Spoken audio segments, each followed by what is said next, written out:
Kitambo sana kwa Middle ya Afrika palikuwa na kingdom fulani noma sana ilijulikana kama Chapaland. Hii place ilikuwa imeweza mazao kibao, wasanii wa maana na warriors deadly. Life ilikuwa fiti, kila mtu akijisikia king. Lakini mambo zilichange vibaya baada ya King Mfumwa kushika usukani.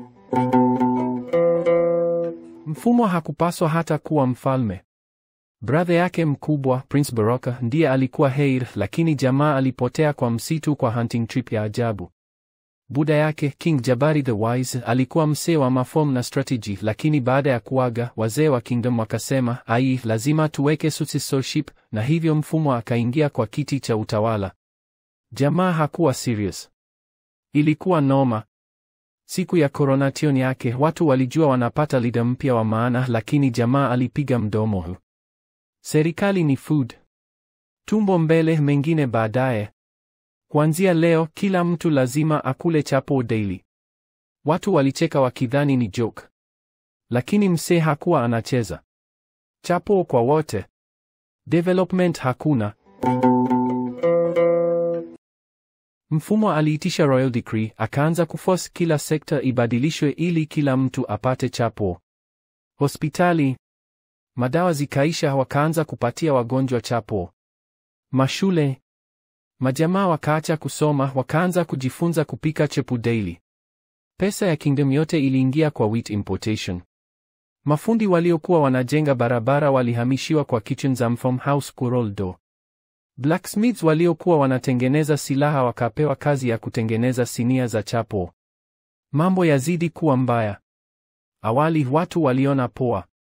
Free food, hakuna tax, maisha bila pressure. Lakini si unajua life.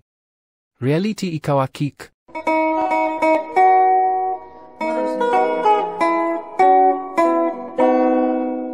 Wagonjwa wakaanza kudedi juu hakuna dawa, watu wanakula chapo lakini malaria, kifua na vidonda haviponi na unga.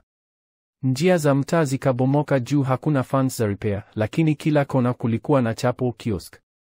Jeshi likakonda juu wanapewa chapo tu, no exercise, no training, hakuna hata mazoezi ya kungangana na maadui. Trade ilikufa juu watu wa nje wakasema, hii ni nchi ya wenda wazimu, wakakata kuchapa biashara na Chapaland. Mfumwa aliambiwa na washauri wake, mzae, hii ruti si poa, lakini jamaa alikuwa kichwa ngumu. Alisema, wewe ni enemy wa chapo economy, akawafuta kazi.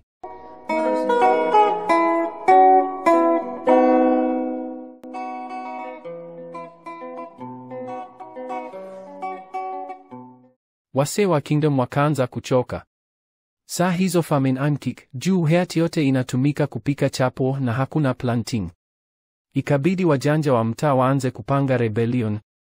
Elda Nguvu, shujaa wa zamani, akaungana na General Subira, dem shujaa wa army, na Amina the Healer, daktari wa maana aliyechoka kuona watu wanakufa na kupewa chapo kama dawa.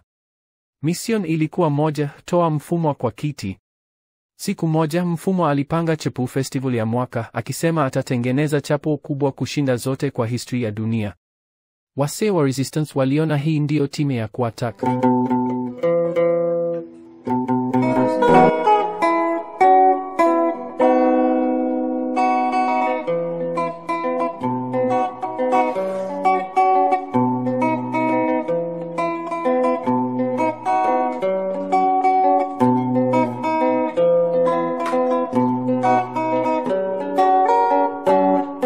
Tales of Pole.